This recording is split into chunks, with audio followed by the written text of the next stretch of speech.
Bikini fashion show ng Miss Universe 2025 edition. Trending na naman, mga agaw pansing eksena alamin.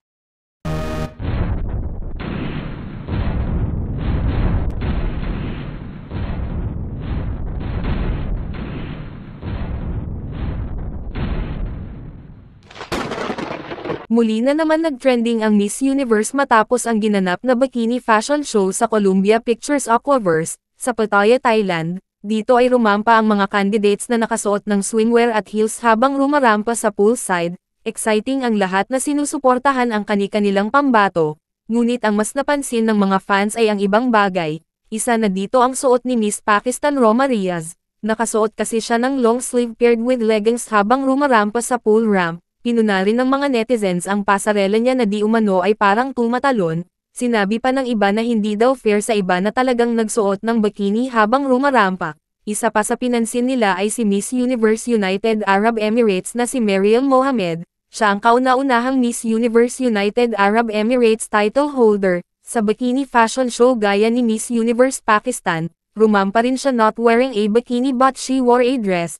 At tulad ni Miss Pakistan, hindi rin siya nakaligtas sa mga mapanghusgang netizens. Pero bakit nga ba sila rumampa ng ganito? Simple lang ang sagot, both Pakistan and United Arab Emirates are Muslim countries at pinahahalagahan nila ang honor and dignity ng isang babae, at sino mang magpapakita ng too much skin publicly will face a life-threatening penalty, at ito ay ipinapataw mismo ng kanilang pamilya. Ito ang tinatawag na honor killing, isang practice na common sa mga Muslim countries if their relatives found of violating the law related to dignity, honor and name. Hindi rin nakaligtas sa mga mata ng netizens ang suot ni Atisa Manalo na bikini. Nakasuot si Atisa ng two-piece bikini in green color na lalong nagpatingkad sa kanyang ganda. Kitang-kita rin kung paano siya rumampa at tinapos ang show ng hindi natutumba or nadudulas, despite the location.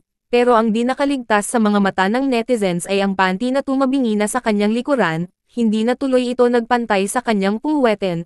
Gayunpaman, walang nagsabi kay Atisa mula sa audience about dito, marahil ayaw nila na bigyan siya ng alalahanin, at maging dahilan pa ng pagiging conscious niya na magresulta naman sa pagbagsak ng confidence niya sa sarili, which may lead to her failing the show, but thanks God dahil wala talagang nagsabi. Gayunpaman, hindi pa rin makapagpigil ang iba na husgahan siya dito, maging ang pasarela niya ay sinabihan din na malamaya, gaya ng pagpuna sa pasarela ni Atisa. Pinuna rin ang pasarela ni na Miss Universe Colombia Vanessa Pulgarin at Miss Universe Venezuela Stephanie Adriglana Abasali Nasser.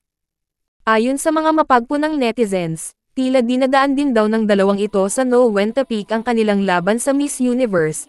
Ang dahilan, ang kanilang pasarela di umano ay tila pidgel at gaya rin ni Atisa, malamaya, at kulang sa pasabog, lambot at palo.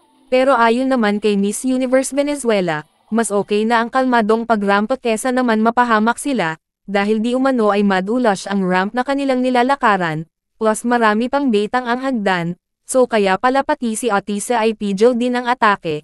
It's for their own safety pala. Tama nga naman, mas mainam na ang maingat kesa naman sa mapahamak, at tuluyang maging balakid nila to get through the finals. Isa pa hindi naman scored ang fashion show.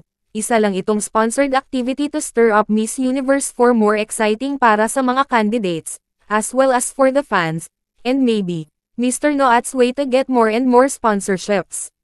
Anong masasabi mo rito? Please comment down below, please like and subscribe, thank you.